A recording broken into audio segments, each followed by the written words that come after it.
And listen, just like you guys said, I'm a student of the game like every other Derby driver, but I do feel like I've got a pretty good foothold when it comes to announcing and being able to give intelligent commentary, for the fans that are out there trying to understand what's going on out there. Well, that's one of the things I think Steve does a great job of is he doesn't just say car number 9 is about to hit car number 8. He doesn't say that the camouflage CNC car is about to drill car number 68. He doesn't do that. He gets out there, he actually does analysis, and part of that comes from his background as a builder and stuff.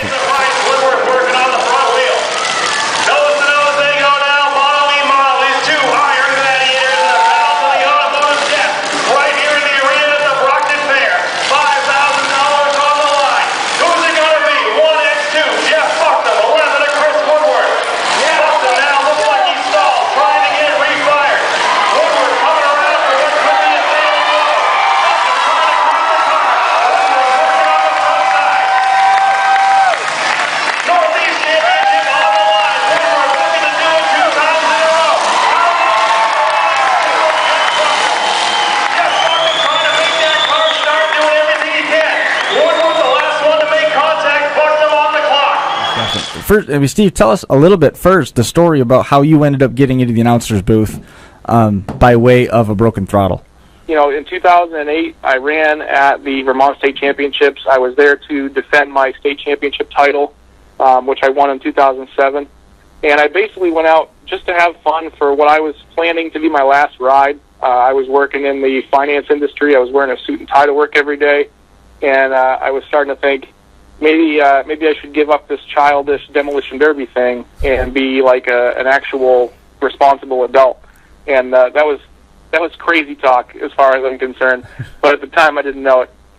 So I was planning on running my last Demolition Derby, and I basically went out in this car in the state championship and just went full throttle from one end of the track to the other until the car bent so bad that the gas pedal wouldn't work anymore because the floor was buckled up underneath the pedal. And I hadn't bothered to put a hand throttle in. So in order to keep going, I just reached all the way forward and grabbed that little pigtail of throttle cable and just pulled on it to go. And I kept going all the way down to 5th place in the feature that way. Nice. It's a pretty awkward position. So I ended up stretching a nerve in my back, and officially it put me out of the business. I mean, I couldn't afford to chance being hurt and taking time out of work, so I just decided to walk away and try to be involved in other avenues.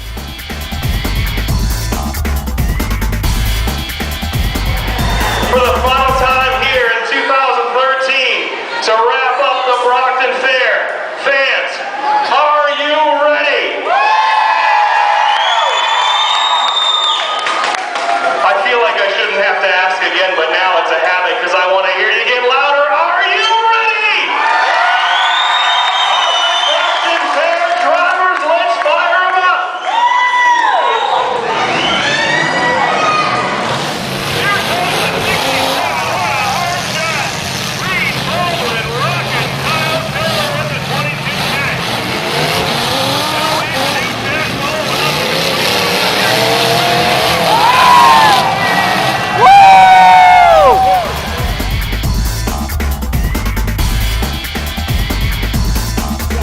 In my opinion, that's how you learn. Right. If you're always just building in whatever your local show is, you never really pick up the innovation of what other people are doing. Agree. I started driving like in 96, 95, something like that.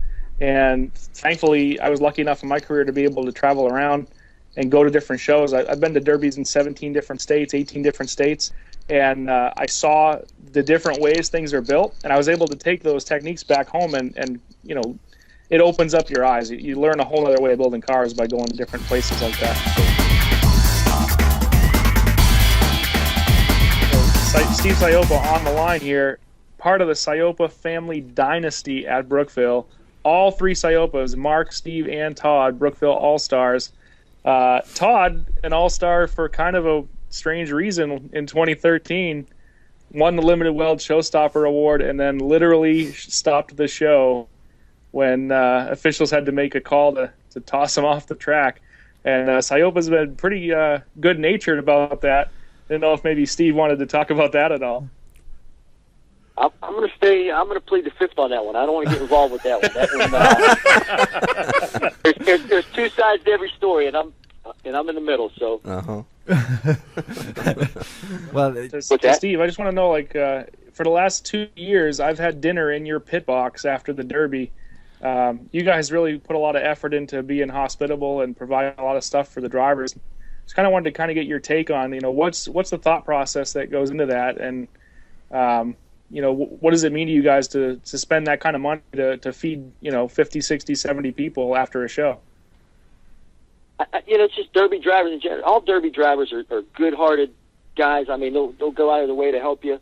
I mean, I just think it's more like a brotherhood. It's like I don't want to say cult, but that's probably what it's like. I mean, it's like a brotherhood. I like it. That's awesome.